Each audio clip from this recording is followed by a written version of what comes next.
Hello, and welcome to the GNamer Podcast. If you're listening to this, you need to sit down in front of a mirror and think about what you're doing with your life. I'm the artist formerly known as Busker Lily. You might know me as Drunker Lily. I'm Luke Summerhays. I'm joined in this plush office with three other incredibly talented video game professionals. Please introduce yourselves. Hello there, I'm Simon, otherwise known as Zero Jones. Hello, I'm Andrew, known as Animan949. I'm Chris, otherwise known as Massive Das. This evening, we're going to be discussing our top 5 favourite games of the year that was 2014. In my number 5 position, I have Titanfall.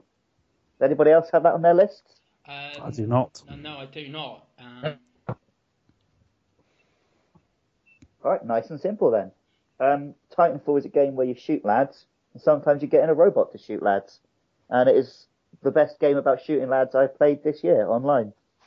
I believe it's a very good game about shooting lads, but I'm not sure it's the best game about shooting lads this year. I would have for me personally it was, because A, I really like robots. B, I'm sort of alright at it, which I'm normally not. Mm-hmm. So it's a nice game to just sit and play of an afternoon. I don't really care about my score or anything, but I'm normally in the top 1 or 2 members of my team, and that floats my boat, to be honest. I think the biggest problem on my end was that I got really carried away with the achievements in it. I think without the lack of sort of a more formal sort of single-player experience, like I just really wanted to get all the achievements. Unfortunately, that involved winning every single map with both factions, and a few weeks after I got the game, they changed the way that you chose the campaign maps, and you could only do it in a constant campaign playlist. So I was stuck having to repeat missions I didn't want to do, and I sort of lost my way with it. And I never even tried the other game modes, quite sadly. But yeah. Might explain why I like the game so much, is that I just actually don't care. Yeah. I have no idea what position I'm in, what I've achieved, what I've unlocked, what's left to unlock. I just turn it on, go on a game mode, and shoot some lads until I've got it out of my system. Sounds like a good plan. I do need to get back to it because I've got the DLC and I've not played it yet.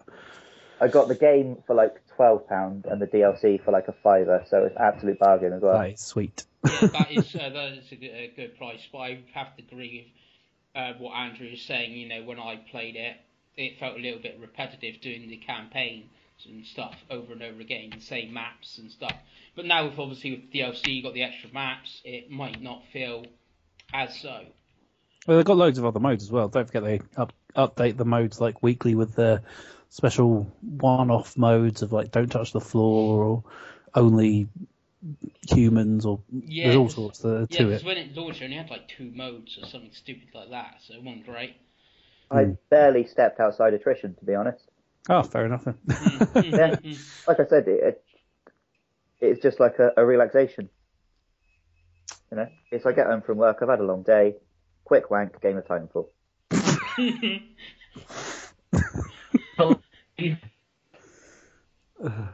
All right, next game. That's Simon. That's you with your 5th. Okay, I chose Child of Light.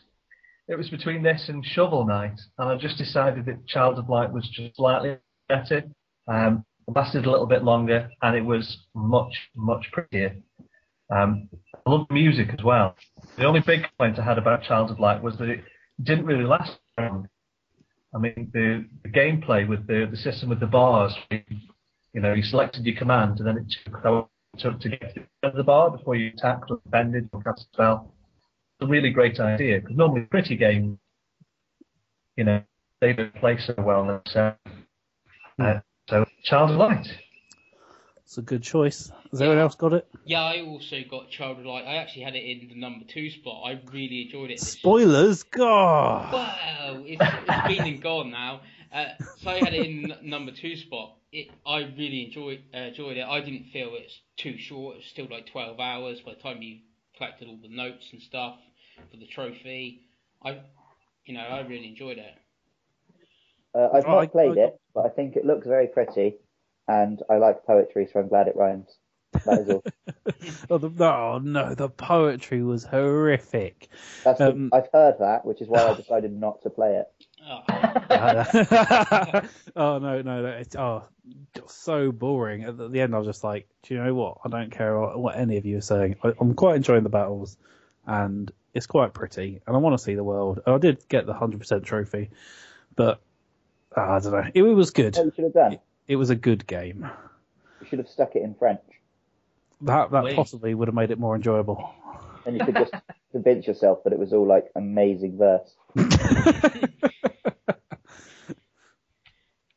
Be educational as well if you did that. Yeah, it would. I did like the extra characters actually from the. I don't know if you got the Golem DLC. Came with my version. Yeah, I did. He was a cool chap, and that seemed some well fleshed out DLC. I'm a little confused of the meaning of the season pass, considering that seems to be the only worthwhile piece of DLC. But there we go. Yeah.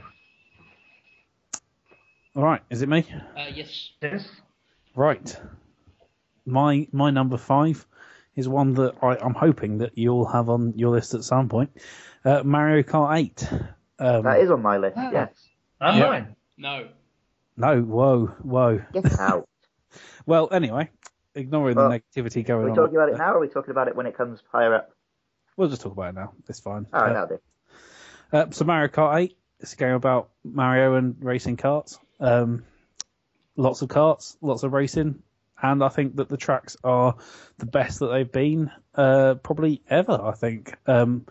The only stinker is, of course, is it Dry Ruins? That's a horrific track. I quite like the where you drive up the bones, so it doesn't bother me. I like that bit, but I mean, the course itself is horrible to race around.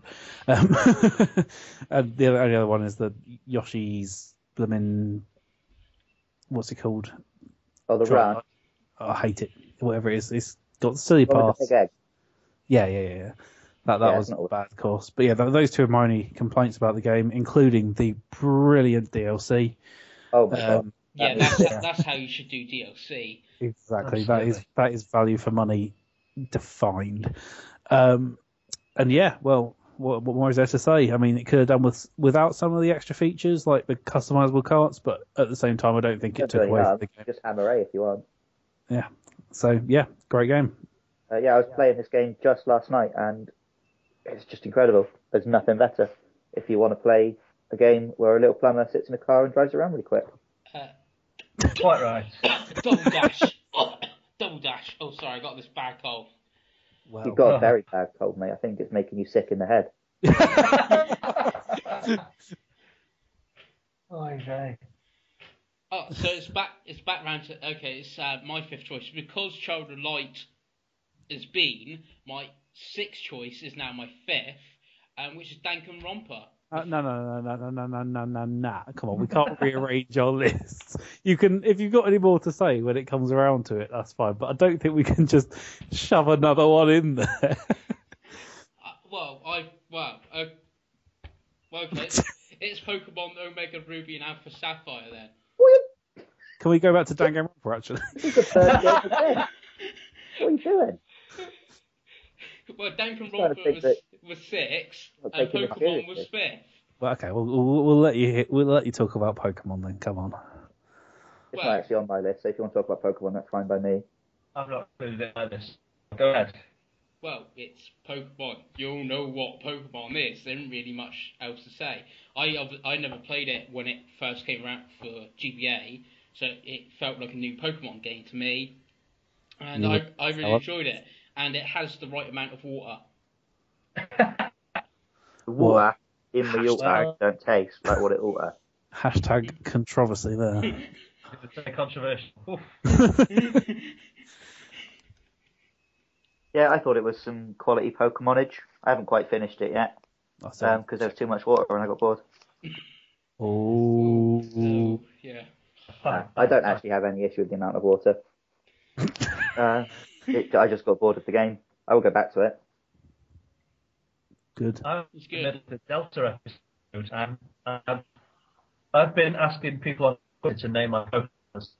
Some of you have seen and no doubt contributed to, so that's sort of helped to in the game actually. Yeah, I bet that was. It certainly seemed a lot of fun with all the suggestions. I wish I had something that I thought was actually good enough to suggest. I actually favourited you as a Twitter user so that I could get in early. Ooh. Free all the DLC. Wow. Yeah, this is what Battle's missing out on with all his Twitter. Well, so true. Anyways, back to you, Luke, with your fourth. Well, my number 4 place was Mario Kart 8, which we have already discussed, and which is the absolute dog bollocks. Check it out. Simon, what was your number 4 position? I have Thomas Alone in my number 4. I know it's not technically new for 2014, but it's new to me. It's the Wii U. And I put it there. Every so often a game comes out that sort of changes how you think about games, changes what a game is. I never thought that such an involving story could alter what's fundamentally quite a basic puzzle platformer. But it did. And you sat back, and when you finished it, you're having feelings about small rectangles jumping around the screen. It's an incredible achievement. We enjoyed it for that reason. Sounds like a good reason. I've not enjoyed played it, when I played but I read Jay's review, and I am now very, very keen to play it. So it's on my list. It's a decent game. It's a very nice little puzzler, but I don't know. Like, maybe I have no soul. I don't know. Like, I did like the characters, and I thought it was like well done, but I don't know. There was it's something I would have. It's definitely a cheap game for me personally, but it's definitely a good game. There's no doubt about it, but it's just not necessarily game of the year material as far as I'm concerned. I think nearly all of us that have played it on the website have, if we've done like a review of it, all have reviewed it quite favourably. The reason I didn't put it in my top 5 because, like Simon said, it new but not new. It's just a bit weird, but I really enjoyed that as well. All right then. Andy, what was your number 4 game? What was my number 4 game? My number 4 game was Far Cry 4. Far Cry 4 is a game about running around in the Himalayas and shooting some dudes, stealthing some dudes, driving around a bit maybe, and most importantly, climbing a tall tower in typical Ubisoft style. And then instead of jumping off into some lame hay bale, you get to glide away in your wingsuit, which is pretty freaking cool. It's got a lot. Well, the missions are pretty straightforward half the time. You just like got a base to attack, and you're just either choosing to stealth your way in or smash down some doors with elephants. It's very, very pretty, at least on next gen. I can't speak for PS3 and such, but it's very pretty. I think it just builds on Far Cry 3 in a lot of ways and just gets it right. It's brilliant. Story could have been good. Unfortunately, falls flat. But there we go. You can't have everything. But no, it was a good game. Anyone else tried it here? I have yet to play any Far Cry games, but I have no idea why, because they look right up my street. Well, I recommend you skip to 4. It's just good. Like 3 and 4 are very similar. I think that a lot of people were a bit disappointed in when they saw 4 and they're like, "Oh, it's just Far Cry 3," because 2 is massively different, and I don't know about 1 much, but I believe it's sufficiently different. I've played 2. It's set in Africa and it's all about the disease and stuff. Yep. Good job that didn't come out until 2014 then. Well, you're you saying have to fight malaria. And 4. If I've not played any, would you still say I should play 3 over 4? I still reckon 4 is the one that's worth playing. I think that 3 is just 4, but a bit lighter. Like, if you were desperate to get the most out of the Far Cry series, then yeah, go for 3. But like, I think that 4 is more than enough, and there's no like real link there at all. There's like, so you're not missing out on story or anything. The only thing that sort of holds it together is going to some crazy dictator-filled land and meeting loads of people who are probably all dicks, and then shooting a bunch of army men. But yeah, probably more likely to buy 4 just because I want something shiny on my new machine. I agree. That's the one to check out. But didn't 3 get that really good DLC? Pass. Oh, Blood Dragon. Oh no, that's not DLC. Yeah, no, that's fine. If you really want to play Blood Dragon, you can play Blood Dragon. Just download it. It's not related to the game. Nice. It's standalone. Ah, okay. But yeah, it's fun. But yeah, it's all right. I mean, it's a lot shorter. It actually, if you were wanting to check out 3, Blood Dragon is probably what I'd recommend because it's a very small, sharp, fun little mix. It's obviously not serious, and it really is just a shorter, more focused package. I forgot to ask, was Far Cry 4 on anyone else's list? No. Sorry then. All right, Chris, cool. what is your number 4 game? And are you going to change it because someone's already said it? No. None of you have said it, but I'm expecting it's most probably on at least 2 of your list, possibly all 3. Super Smash Bros. For Wii U. No, not on mine. Whoa. Ooh. Mine. Despite the fact that I absolutely loved it, there's just other games that I loved more. Whoa. I haven't played it enough, really. I don't feel at the minute. Well, just us two then, Matt. Yeah. Well, I feel a bit like you were saying about Mario Kart. Like, I can put in Smash, play a couple of games with a character, do it with those characters from Classic, get their little video, and then move on to next character. I've not put that many hours into it, seeing it Smash, like 12 hours maybe, which would sound a lot because that you could finish Child Light in that time. But it's just excellent at what it does. You know, go online, quick 4-player mode, uses the amiibos well. You know, you can have all 8 amiibos battling out. It's just great. Yeah, I've got to agree with that. It's a really weird one in a way, because I have played it so much less than like I probably would have if there wasn't the 3DS version.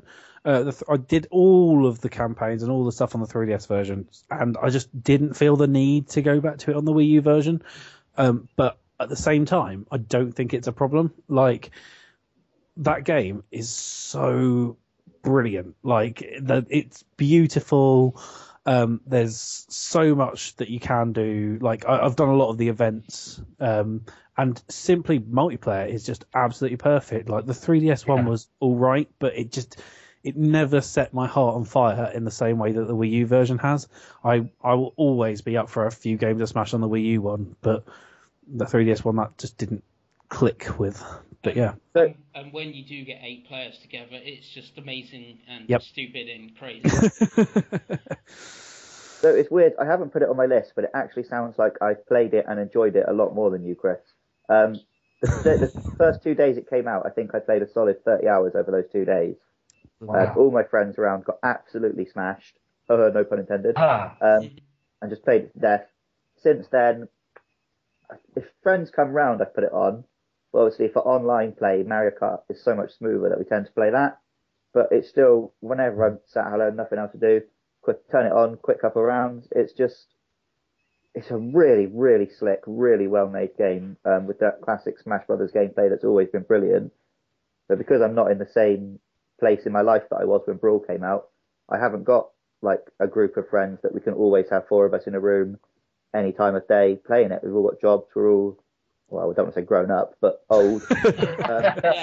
Yeah, I've not played that much multiplayer. The only time I've played multiplayer with actual people is when they had the Smash Bros. Event in the local Time Warp arcade. You know, there was about 30 people in there, all gathered around this small TV, all playing Smash Bros.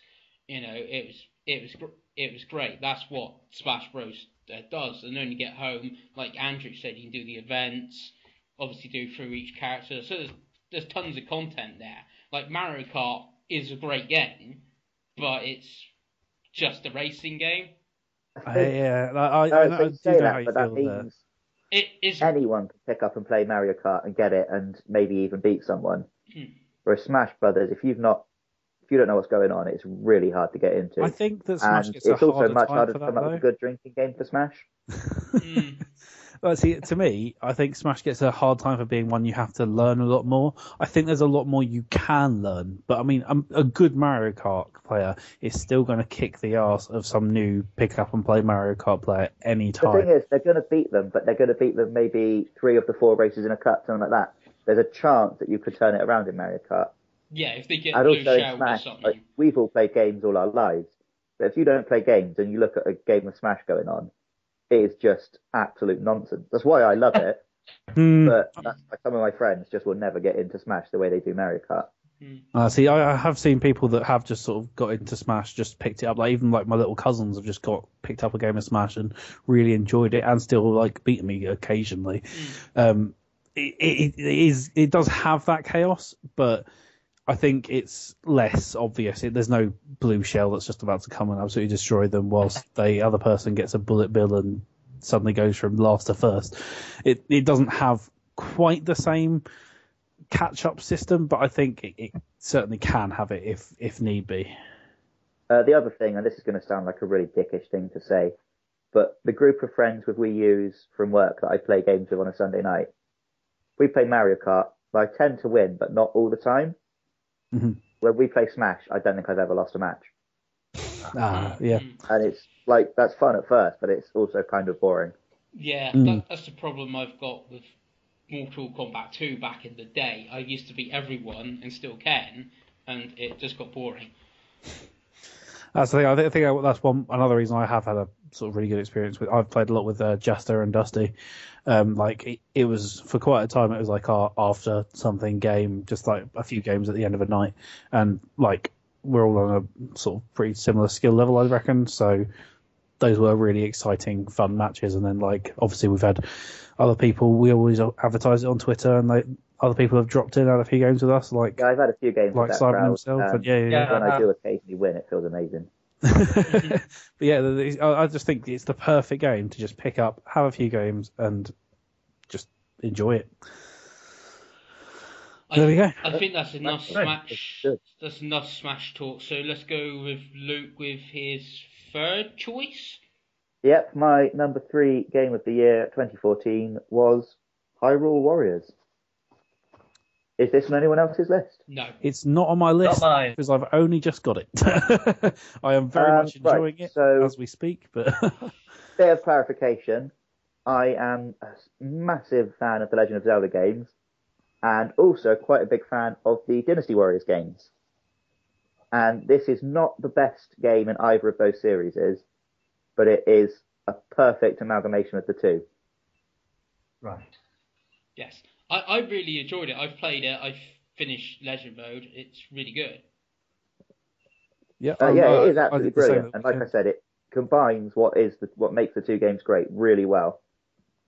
It's got classic Zelda characters thrown together in a really fun, original way. It's got the music, it's got the weapons, the world, and then it's all built around the sort of that Dynasty Warriors type of game where it seems simple the way you kill one enemy at a time, just hammer the buttons, but it's not about that. It's about watching the map. It's about thinking tactically.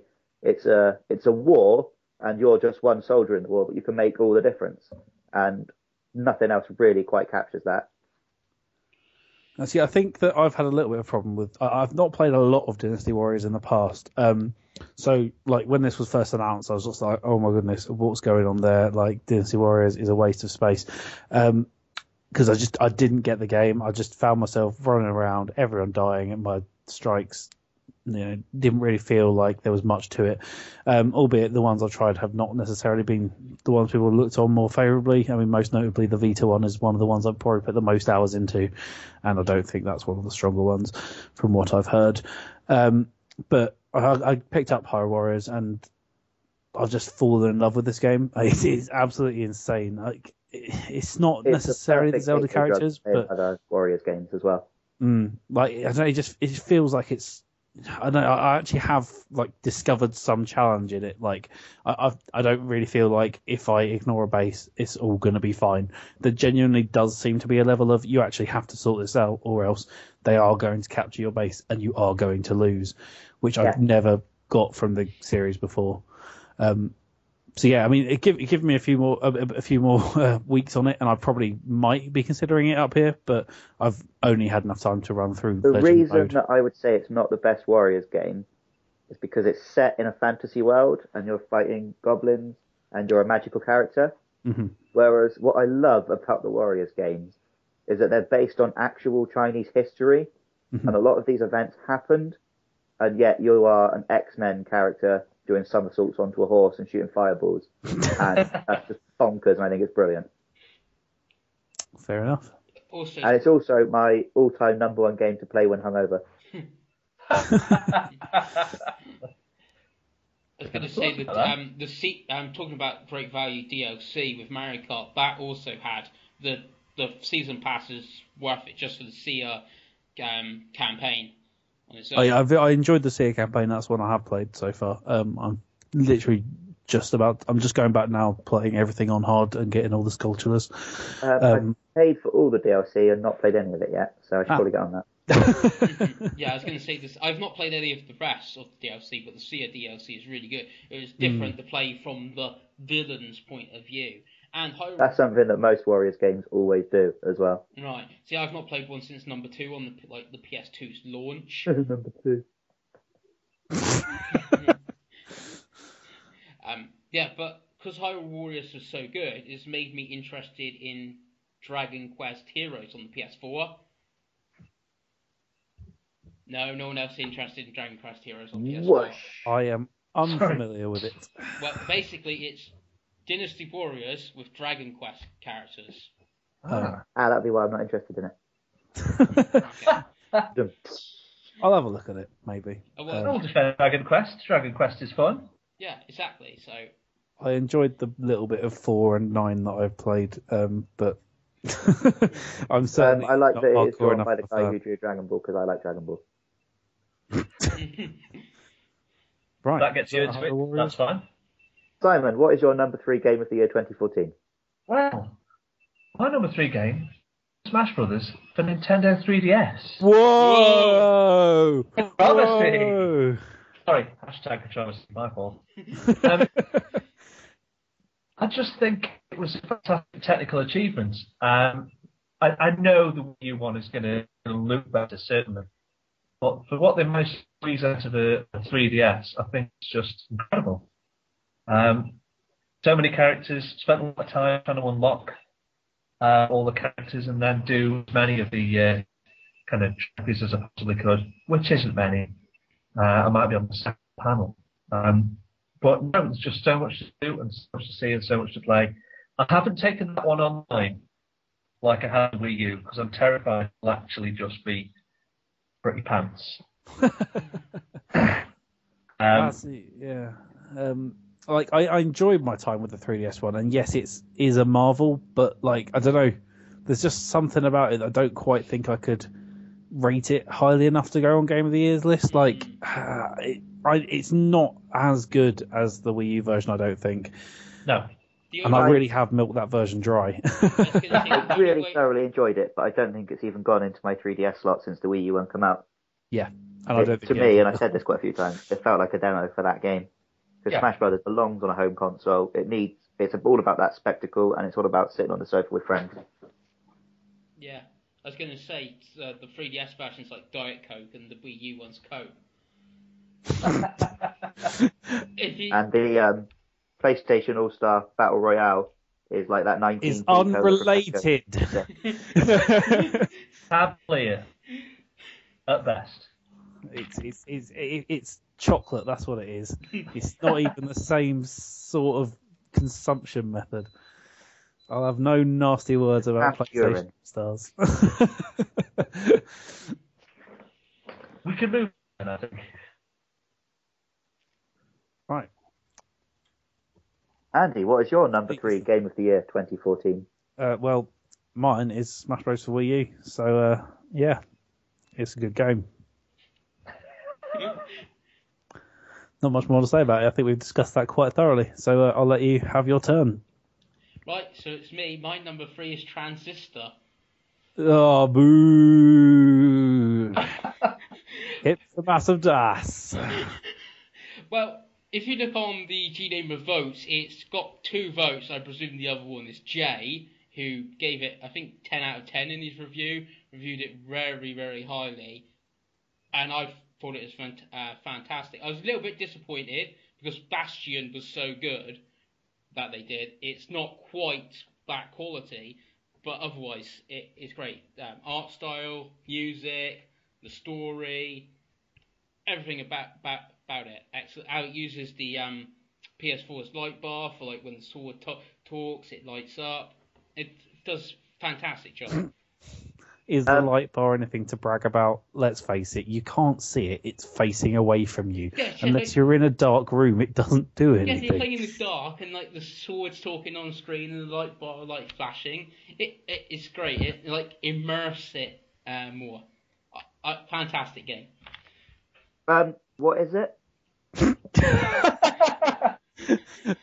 Yeah, that's the thing. It's a PlayStation 4/PC exclusive indie game by the makers of Bastion, where you go around a world with a sword that talks to you. Yes. Was it like an RPG or what? It's a sort of action strategy is what I'd consider it. Yeah, you can play it turn-based if you want, or you can play it real-time. If you play it real-time, it's quite hard.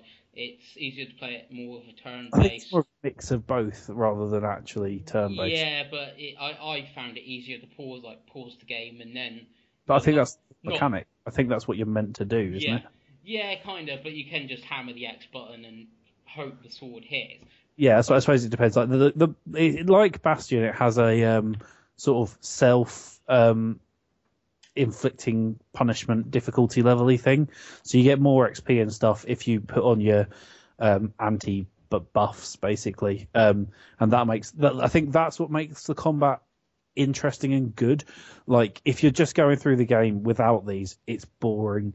It's not that interesting. The story's all right, but those are what actually makes the game special as far as I'm concerned, because the combat becomes a proper challenge. Like if you put, like, you have to kill an enemy forever, you have to collect these cells, as they're called, and you can make them have shields, and then you can make the enemies hit harder and things to take more damage.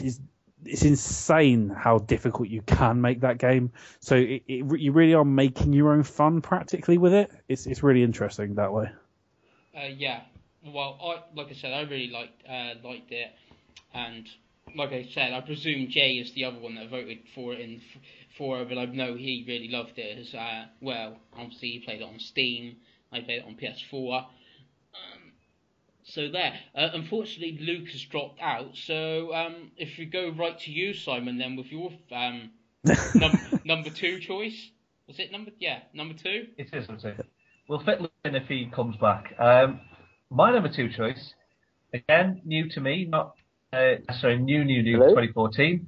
Hello. Hello. Right. Okay. What have I missed? Well, we were talking about Transistor and how brilliant it is, and how me and Jay are right, and then we went to Simon with his number 2 choice because you dropped out. Right. What was Simon's number 2 choice? He's just We started. haven't heard it yet. We haven't heard it yet. Cool. Do you want to do that, or do you want to do me and come back? No, we'll go for Simon. He's already we'll go started. for Simon. Okay, cool. Guacamelee. Nice. Really, really enjoyed Guacamelee. Right up my street. I like a little bit of Metroidvania or Metroid-like, whatever we're calling it. And it was just so insane, really. The chicken that you get your power-ups from, and all sorts of weird things, crazy things going on, and then those posters in the background. A lot of good touches around it, and the combat was really satisfying. I didn't like how it occasionally drops you into a room and closed doors either side and just made you beat things up. I think that's really key. But aside from that, really enjoyed it. Just really smooth, really good game. See, I'm slightly opposite you there. But I played for it co-op with a friend. And I'd love to do that. Incredible. It seems like it's a really good game, so I am looking forward to finally sitting down with it, putting some time in. I think playing that co-op would drive me insane. I think I drove him insane because I was dropping in and out and not being very good. I was going to say, haven't they added 4-player co-op now? Yeah, I did wonder who that was for, because that's definitely not for me. Like, I love that game, but oh my goodness, going through it with someone else, I think I'd kill either them or myself, because the combat is so beautiful in it. I don't know if any of you have tried the what are they called, the El Infierno, I think it is, but those rooms are ridiculously challenging and just pure fun. That is the point where I was like, I'm so glad I upgraded from the original version because this is just the tits.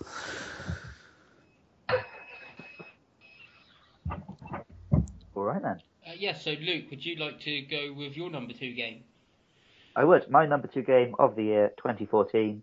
I'm sure it's on everyone's list in the top 2. Middle Earth, Shadow of Mordor. No. Nope. No. You're idiot. It's a good game, but yeah. This is tell us the about game that Assassin's Creed should have been but wasn't. No. Yes. No. It is. It's not a scripted walk to the checkpoint simulator. I think you need to play Unity. It says, here is an orc, find a way to kill him. And it leads you to it, and it has adaptive storytelling that shows what video games can be. And I hope that it is a big influence on the games that we see in 2015. Because it's probably the only non-Nintendo AAA title this year that did anything new. I like the idea of the adaptive storyline. I've got to admit, it seems like, as you say, something that video games should be doing, should be moving on to. Whether we'll see the effect this year, I don't know. Might some games that are in development. 2 years, yeah. Yeah, well, I don't see anything released this year that really does anything close to the Nemesis system. But I hope a lot of developers are going to be taking it on board and sort of showing us what they're working on towards the end of this year. Yeah. Have you tried it, Mass, at all? I own the game. It's sat on my shelf, and it's still sealed. Sorry, but you were about to say something, weren't you, Butter? Was I? Oh, it sounded like you were about to say a little bit more. I wasn't sure. I was just generally going to say this is a game that I could sit and play for hours and hours without progressing the story at all.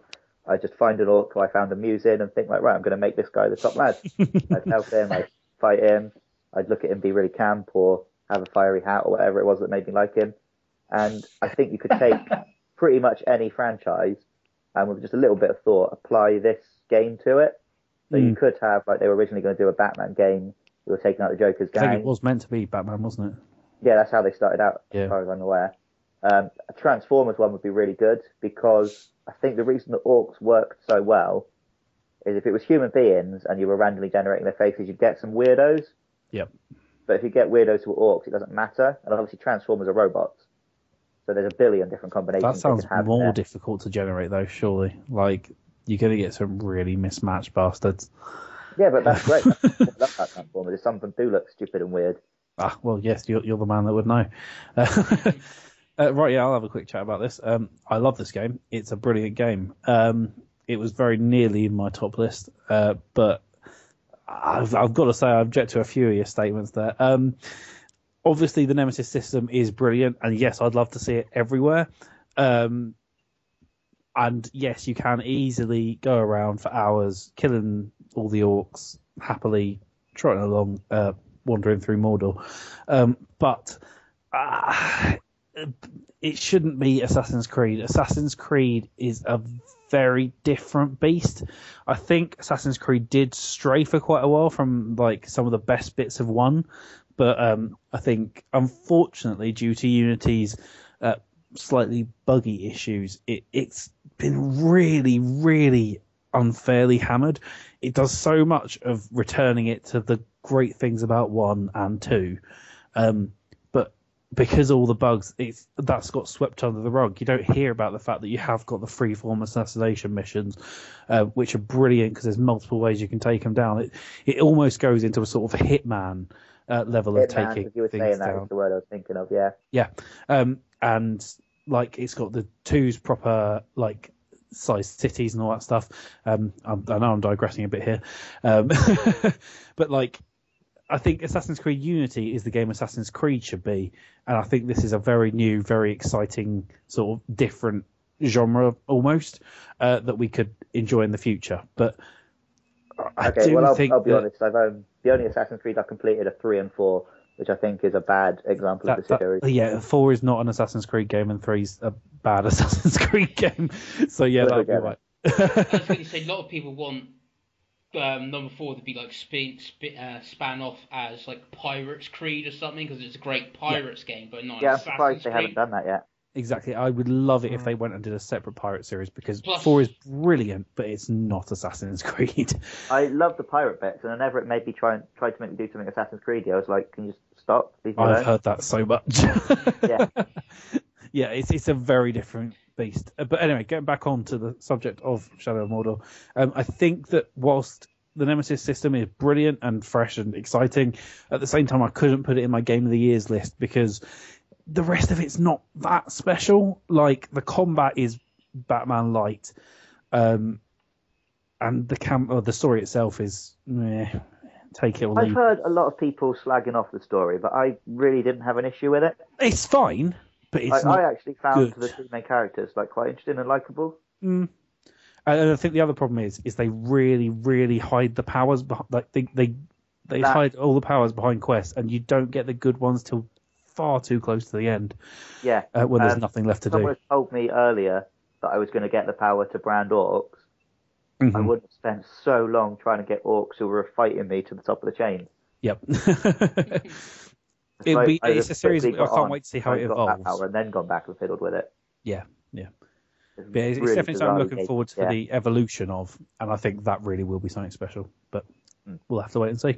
The only, like I said, I've owned the game, not played it, but everyone goes on about how great the Nemesis system is. And it obviously sold well, it's been well received. Will Warner start pumping it out so we get Middle-earth 2, whatever it is, this year, and then a second one and a third one, a bit like Assassin's Creed. They keep pumping one out every year, and people keep buying it. No, Assassin's Creed has multiple teams. There's no way they're going to put multiple teams on that, and it's only the first game, which no one even knew was going to be that big a success. So I think it'll be at least 2 years before we even see anything more. What I would love to see in a sequel would be, instead of just the orcs, you could have like an orc army, an elf army, a dwarf army, something like that, and you're playing them off against each other. Yep, I like the sound of that. Yeah, that sounds Have good. one you want to get to the top. Yeah. It's definitely something I think is well worth paying attention, like seeing what they're doing next. I guess perhaps it's not my second favourite game of the year, but I think it's one of the most important games of the year. Yeah, Yeah. I can agree with that. So, Andrew, it's your number 2 then. It's my number 2. Well, I'm starting to worry that I haven't heard this game, so either everyone thinks it's bloody brilliant, or it's just going to be me and I'm going to cry. But it's Bayonetta 2. Yeah, I've got that at number 1. I got that at number 1. Goodness. Silence. What size is that? Studied silence. I haven't finished the first one yet. I haven't even put Bayonetta 2 in the Wii U. Well, for those not in the know, Bayonetta 2 takes everything about Bayonetta 1 and makes it better apart from the story. The combat is just bang on. I think it's much more exciting, and I think it's more accessible, and it doesn't feel like it dicks me over as much with quick time events suddenly popping up in the middle of some cutscene, or no health regenerating between levels and punishing you for using items. It's such it doesn't, like, a pure platinum is still an amazing feat, but at the same time I don't feel that to get like anything other than a stone I have to be in the top 10 people in the world.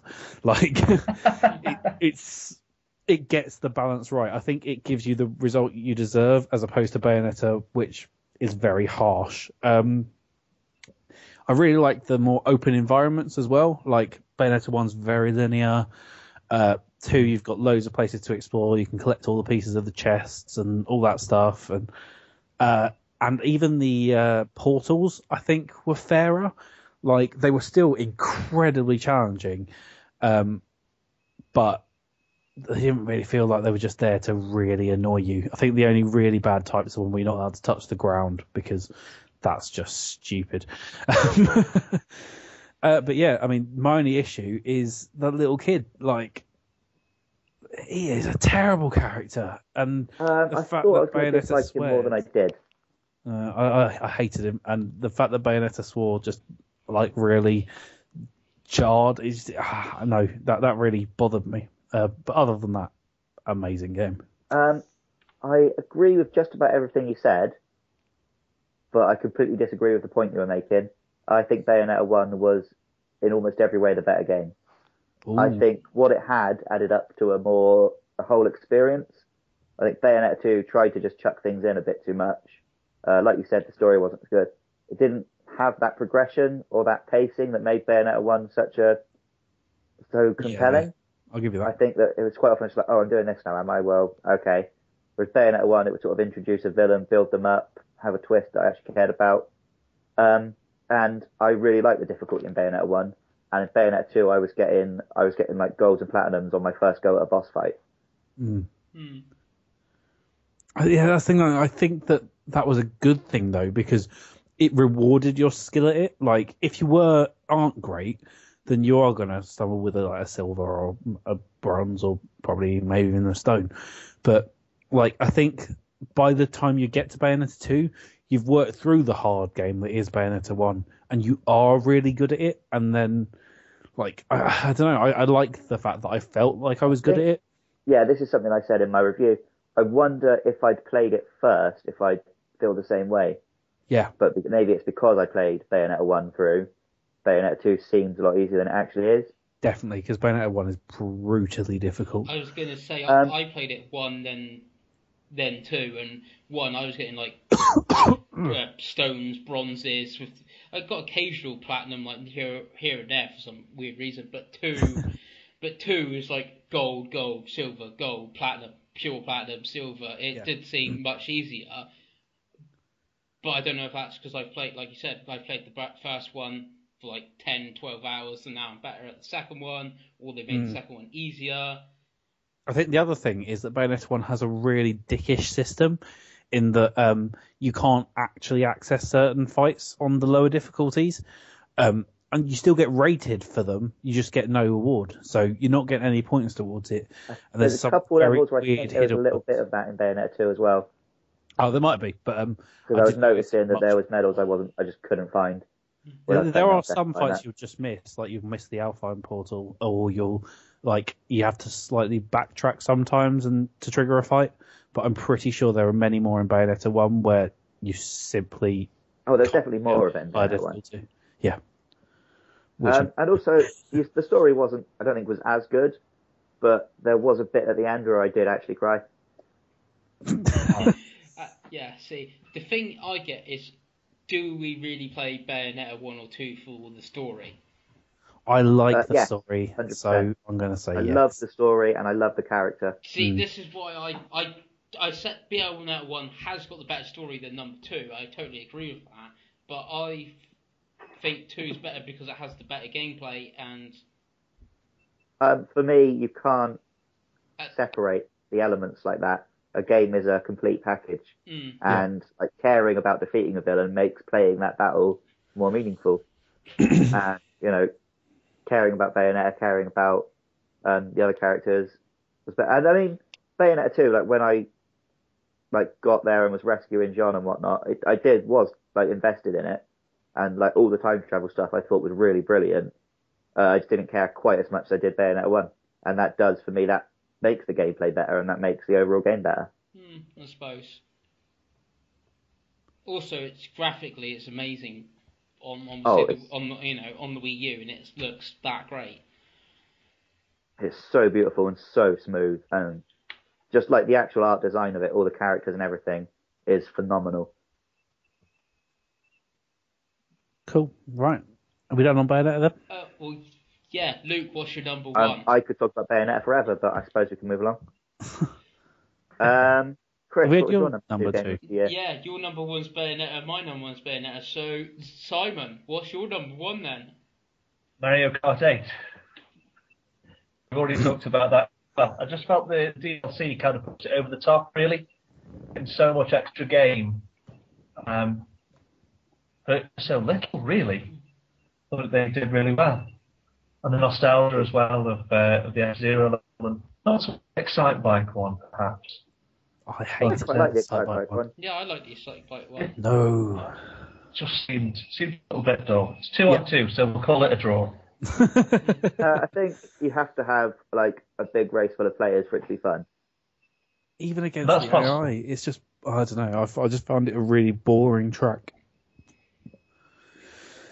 I don't know if I've said this elsewhere, but when I paid for the DLC, I remember just having this crushing realization that if I died before it came out, then I would have paid £11 for different coloured Yoshis. Wait, I think you're forgetting the Shy Guys. Come on. Well, yeah, I suppose. I could die happy. So that is us done with. No, it's No, not. Andrew's. What? Right. No. We got, All right, Oh, yeah, just you've got because to some of tell us them, went isn't it? for a different number one instead of the generic. Oh, look, everyone! I'm gonna go with something Nintendo made. All right. no, Platinum made it. But Yeah. Okay. Sorry. We can- On Nintendo. I can guess what I can guess what Andrew's number one is, and it's DRAGON AGA. AGA. What? AGA. Aga. You spell Dragon you, Float you Tracker? spell age wrong. No. A Dragon Ogre I would play. That would take Cookie Mama to a whole new level. Anyway, yeah. So this is one that I managed to completely mess up typing 3 times earlier, probably because of my incredible confusion at how well Danganronpa's done in the awards. I managed to type Danganronpa out instead. I was like, wait, nope, that's not my game of the year. That's GNamer's. Not quite. But anyway, yeah. So I managed to type that, and then I wrote Dragon Age 2, which I'm sure Masadas would have been even happier about. What a bought mess. 3 Dragon Ages and not played any yet. What a well. mess of a game Dragon Age 2 is. This is not time for me to talk about Dragon Age 2. This is time for me to talk about Dragon Age Inquisition, which to the rest of the world is also Dragon Age 3, in case you are not familiar with the Dragon Age series. It's a brilliant game. I absolutely fell in love with this game. I played it like solidly for 2 weeks. Like, I didn't want to put the game down. The amount of time I sunk into this game was absolutely insane. The characters are amazing. No, they're not. They're all interesting. I wanted to, it's one of the few times in a game that BioWare have made where I've actually rotated my squad incredibly regularly. I didn't just latch on to 2 people and go, oh yeah, you're my crew, that'll do. I didn't just have, I don't know, Grunt and who else do I always take around with me? I don't know. I can't think of a second Mass Effect 2 teammate that I always take around me. But anyway, yeah, I don't have one core team. I would use absolutely everyone. I loved mixing it up. The banter was top notch. Remembering the E3 demo, I think it was, where Iron Bull talks. Remember, what about the mayhem, Zara? Mayhem. It's probably stuck in my mind because it's bloody brilliant. The characters all have great progression. There's so many quests in that game. It's insane. You're never short of things to do. The worlds are bloody massive. And there's so many of them, and they're so varied. Despite the fact that the game is split into multiple areas, it doesn't even feel like it. It feels like you've got multiple open worlds. There's just so much going on there. And when you're in charge of the Inquisition, you've got these brilliant moments where you get to judge people, if they've committed a crime or done something against the Inquisition. You get to sit in your throne and you decide their fates. And there's just such minor touches, but they're just absolutely brilliant. I'd say the combat is the best it's ever been. Dragon Age isn't a game well known for its combat, particularly on consoles. But I think it just gets it right. Fighting the dragons is incredibly intense. There's just it's hard to talk about because it's just so brilliant. The crafting system is brilliant. The materials gathering is a perfectly fine way of doing it. It's not amazing, but it gets the job done. There's a couple of areas where it sort of falls a little short, I'd say. I'd love to have seen a few more of the old Dragon Age characters. I think in total, ones that you actually encounter, there's about 4, considering part of the reason the games are so rich is because of their varied characters. It's a real shame you don't get to see some of your old squad mates, even if you don't necessarily get to see your old characters. So yeah, and the other point is the ending. Like story-wise, it was fine, but the ending mission was absolutely ridiculously disappointing. It was just like a boss fight. There was no epic mission. Like, considering these guys are the ones that made the suicide mission for Dragon Age, for Mass Effect 2, these are the sort of same studio. You think that somehow they managed to crack a final mission out, but the Suicide Mission soundtrack is on my gym playlist. Oh, but that's nice and motivating. Yeah. But yeah, no, it's like, considering this is a studio that's made that brilliant flipping, like, how do you not make something that good to end a game? Although, of course, Mass Effect 3, not something we should talk about. I think all three Mass Effects had great final missions. Shut up. The mission was fine, but the ending was bad. It was also a perfect ending. No, it wasn't. But this isn't the place to discuss it. Don't need to go into the fact that I played it when it was actually definitely bad. Yeah, I played it when it was bad as well. And it wasn't exactly much better afterwards, although it was at least mostly sensible. But anyway, no, we're talking about what a wonderful game. What a disappointing game Dragon Age is. But everyone should check it out. No one should. Actually. Well, I am very much looking forward to playing it after I finish the other two and the massive stack of other games that I'm currently playing. Well, you might get to play it at some point before next year's show. But yeah, that's it. That's on my list. So there we go. Yeah, I see. I did not like. I'm still playing Dragon Age 3. That's 20 hours in. I've not clicked with any of the characters. It doesn't. The quests don't feel compelling to me. It's just not great. Dragon Age 1 is amazing. Must have put 200 hours into that with obviously the game, with the Awakening? The expansion pack? Yep. And then all the DLC, and then all the characters like Alistair, Morrigan.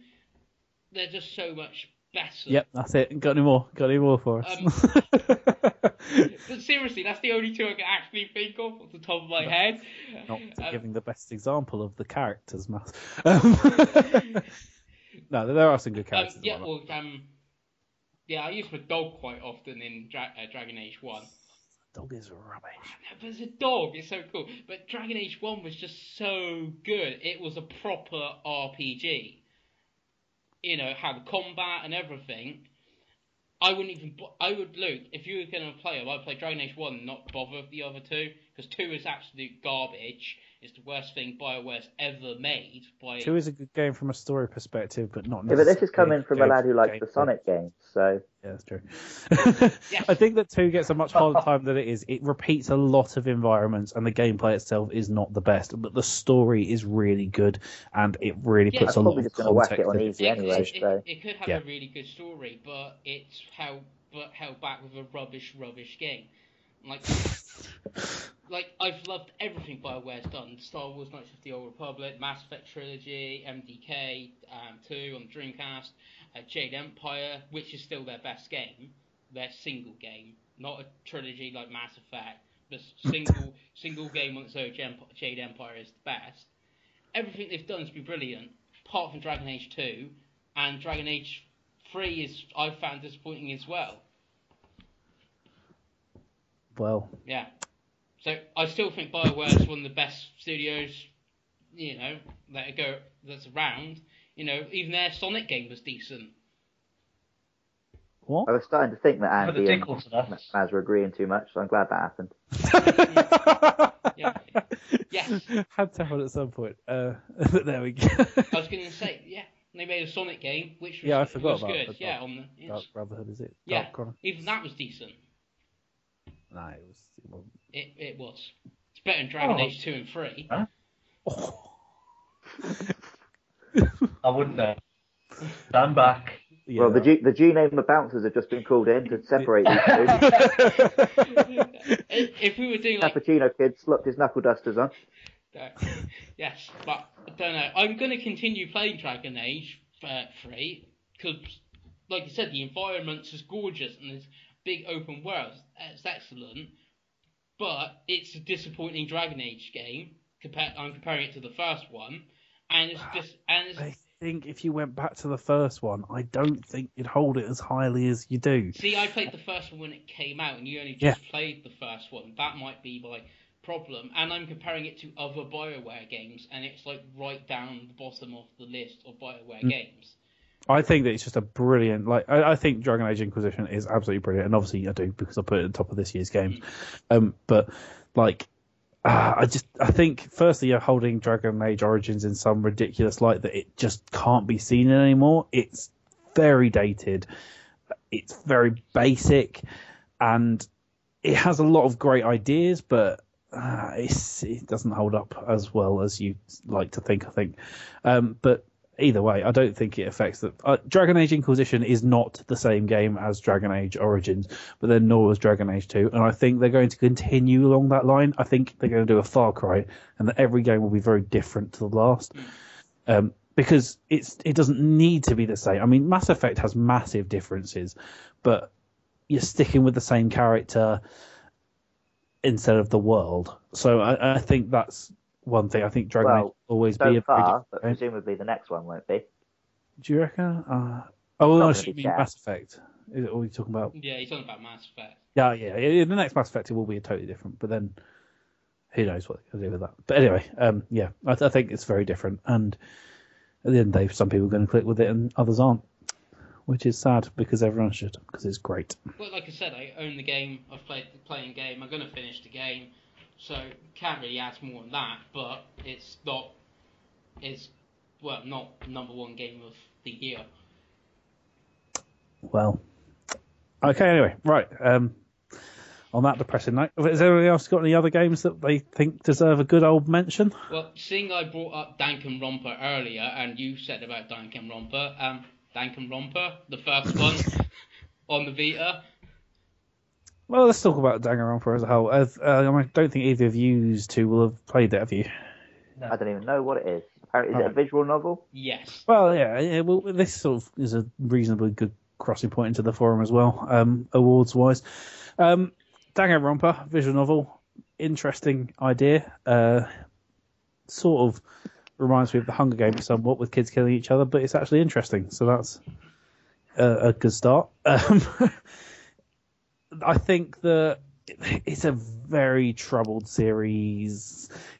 The stories are good, but the gameplay is not so good. Would you agree on that, Matt? Yes, I would. Yeah, good. I think that's one of the most interesting things is when I was hearing Balladeer saying about how he really liked watching it. And that's probably because he doesn't have to play the incredibly frustrating, bloody mini-games that you have to do to solve anything. The first game is not as bad as the second game for it, but the shooting bullets into statements isn't all right. It is all right as a mini-game, but then everything else they've got around it is horrific.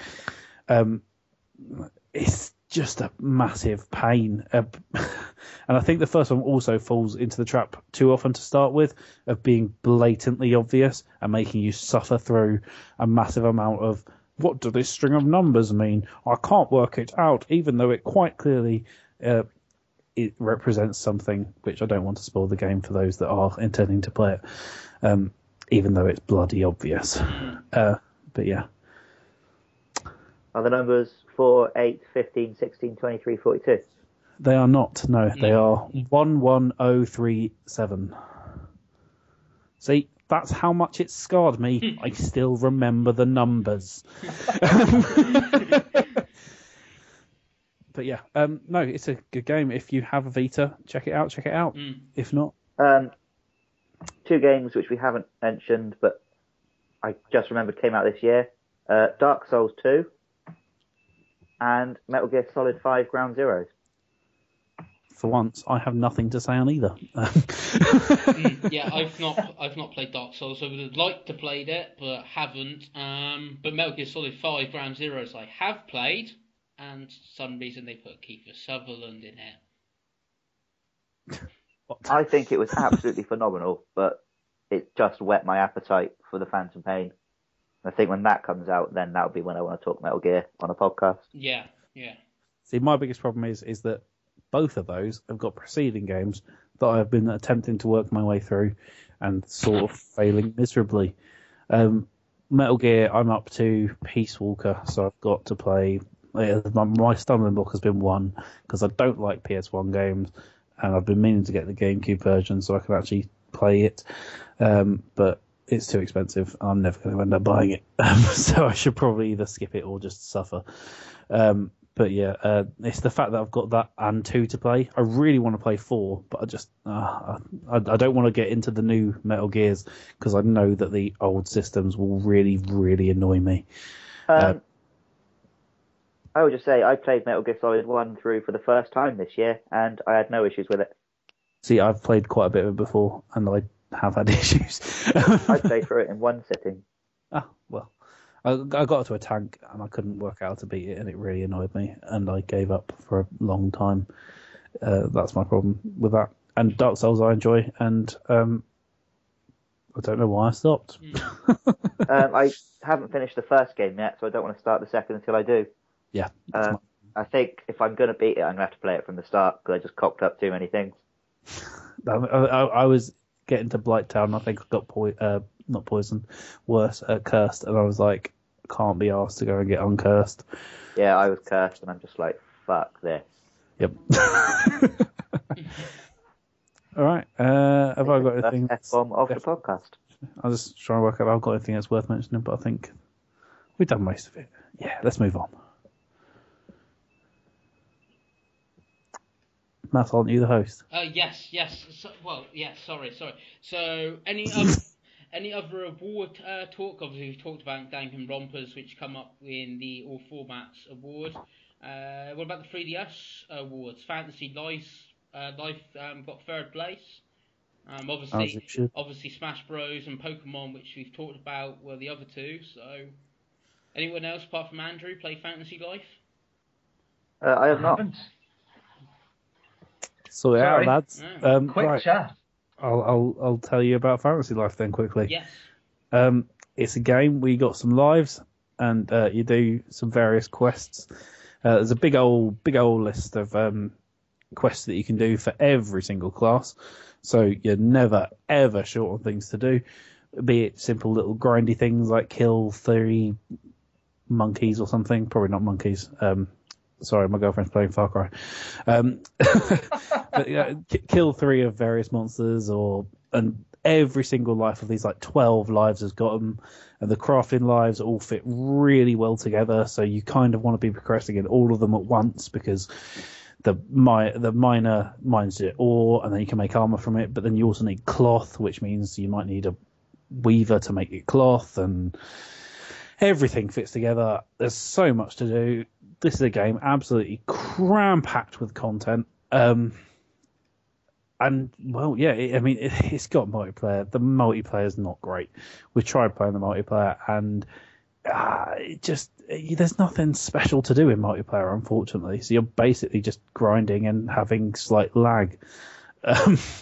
So, yeah, it's definitely not worth it for the multiplayer side, but the story is actually surprisingly good. The game has a lot of aspects you think, oh, that's good, isn't it? But the story is a massive shocker, because there's just no reason for it to have such an interesting story, but it's really compelling. And I think that almost works against it somewhat, because whilst you want to take your time and get all your lives up to scratch, at the same time, you're just like, I really want to find out what's happening in this world. Why do I have to, you have to sort of skip ahead and buy your stuff instead of making it sometimes, I feel, because otherwise I just feel sad that I don't really know what's going on. But no, there's so much to do. If you want some value for money in your game, by all means, this is it. This is the one. Cool. Simon, any honourable mentions? Obviously, Luke brought up Dark Souls 2 and Metal Gear Solid 5 Ground Zeroes. Any honourable mentions from you that didn't make your top 5? Shovel Knight deserves to be talked about somewhat. An amazingly well-developed indie game, a really good advert for Kickstarter, I thought, and just a really good experience. Thought it was challenging, but never kind of unfairly. Really, there wasn't much of the horrible memorizing of platform sequences like there is in Mega so obviously inspired it. I think I wrote on the forum it was a love letter to NES era Capcom, and that just carried on throughout. I enjoyed most of its quirks, but I put it in my top 5, just because I felt some of the level design played it a little bit safe sometimes. That's going to sound odd to some people on the forum. Just a little section between checkpoints, no problem. We'll give it all the twists that you think are going to happen, and then there's the next checkpoint, and then we'll repeat that. That happens that little bit too often to kind of really elevate it. But it's a really, really polished game for its origins, I'd say. So have we all played this one? I've not played much of it yet, but I have listened to the music and it is top. Could I agree with that? Really good work. What were you saying, Matt? I've played it. I did the first sort of enemy nights and that, but then when I transferred my Wii U data to the hard drive I bought for it, I seem to have lost Shovel Knight, so I had to re-download it. So I'm gonna have to start again. There's only like 2 or 3 bosses to do, so it's not too bad. But I've not played it since then. Well, I'll have a quick chat about it. I played through it all pretty much in I think it was over 2 days maybe, but could have been one session very easily. It's so addictive. I thought I'd hate it. I looked at that game and I thought, oh, it's a NES game. I don't really like old games very much. They're not really. But it's just, it's Dark Souls, but in 2D, and I think slightly more fun. Maybe not as obviously not as challenging, but I think it's more fun. It's just such a fun game. And I think it's quite lucky we mentioned this before. Both Stu and Jasta tell us off for not bringing it up. Big time. It's just so brilliant. I cannot explain it. Every game was just, every boss was brilliant. Levels were great. I wasn't overly fond of the one that Jay linked us to a video explaining why they did it too. But there we go. We can't love every level. But no, absolutely amazing. Top notch. Brilliant. Thumbs up. Yes. Play it. Cool. Yeah. Cool. All right then. Any honourable mentions from you then, Andy? Well, if we're sticking to the 3DS theme as well, I'll definitely mention Rune Factory 4, a game that has been absolutely cruelly overlooked by pretty much everyone on the forum. I think it's me and Frank that have it, and I think much. That's all that has it, and I think that's a massive disgrace. I don't know if any of you have tried any of the Rune Factory series, have you? I played a bit of a PS3 one. Oofed. I've not played any, I'm afraid. No. What about you, Simon? No. No? Okay, well, Sort it out, lads. The PS3 one is about the fourth one. This is the fourth. Yeah, this is the fourth handheld one. There's 2 other ones as well. You got Rune Factory Frontier on the Wii, which is quite possibly the best one, and then you got Rune Factory Oceans also on Wii and PS3, which is It's a brilliant series, which I don't know why no one plays it. It combines the sort of Harvest Moon style of farming and dating with an RPG. So there's nothing not to love here. They're both kind of like the farming system is not a farming light at all. So I mean, if you like Harvest Moon, unless you hate RPGs totally, there's no reason not to like it. And the RPG systems are blooming good as well. You got a bunch of interesting characters in your village who you give gifts to as you try and increase your friendship points. You've got loads of dungeons to explore in particular. There's like 8 or so dungeons, maybe. I think there's more. Like I haven't even got through them all. there's just so much to do. There's loads of good weapons. Your level can increase by increasing various skills. So you've got like a different skill for each weapon type. It's a sort of very fantasy life as well in this respect. So you got your forging, cooking. You just go out gathering materials. You can raise animals in a barn. There's just so much to do in this game. And I think it's what, like £25? Yeah, it's 25 quid. Yeah, so it's an absolute steal for that price. My only complaint is I don't think the characters are as strong as previous entries. But then if you've not played previous entries, which nobody bloody has, that's not a problem. But yeah, I think the combat is at an all-time high. Maybe it was slightly better in the PS3 one, but then that's because they also messed up the farming in that, and they purely concentrated on combat. But no, I mean, the characters are good enough, and it's just the same old go around town, meet some lovely folk, take them out to the dungeon with you maybe, give them some gifts, get married, build a house. It's just a beautiful little game.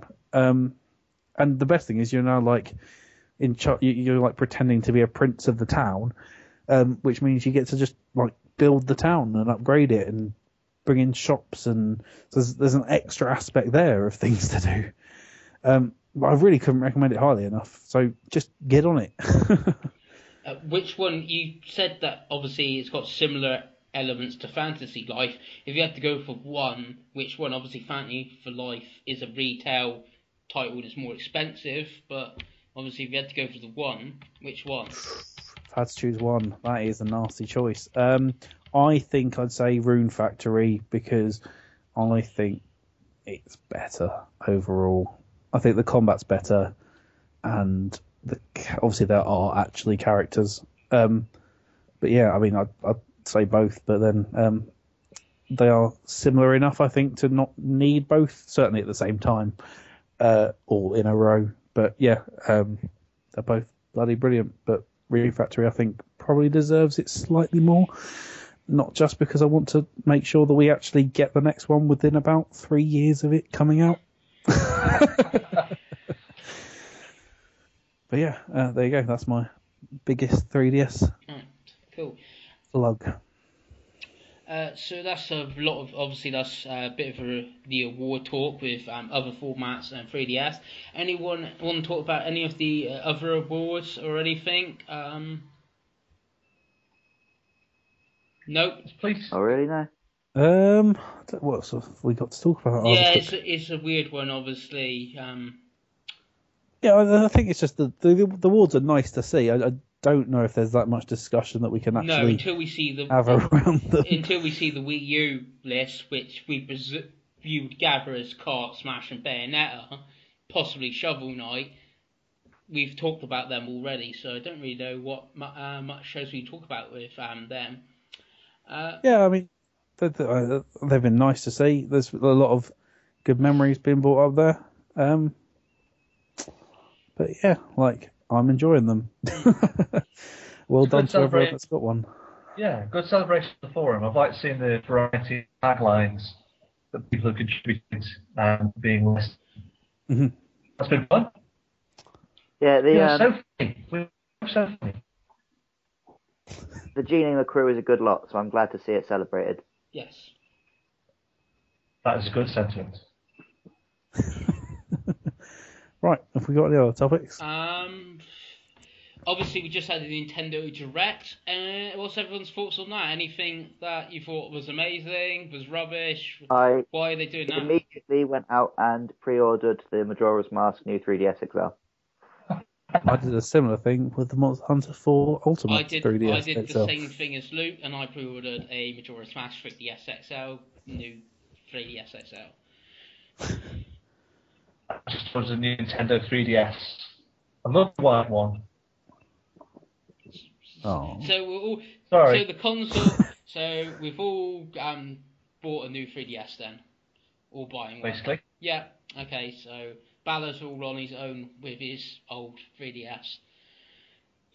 What? Has he said he's not getting one Yeah, then? he said he keeps saying that it's silly in that Nintendo doing this and stuff. So They'll have an interesting time with Monster Hunter then if he's getting that still. No, I don't know. I've been looking forward to it for quite a while now. I'm very glad it's finally blooming happening. And I don't think it's any surprise that I'm the one that hasn't pre-ordered Majora's Mask.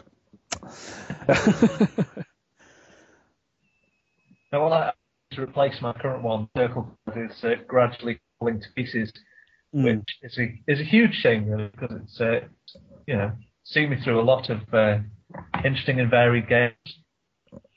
Yeah, it's definitely a shame to hear about the build quality on that. I thought yeah, a bit better. Yeah, from Nintendo, Well, I think Nintendo normally build their stuff very well. I've possibly used it a great deal more than I expected.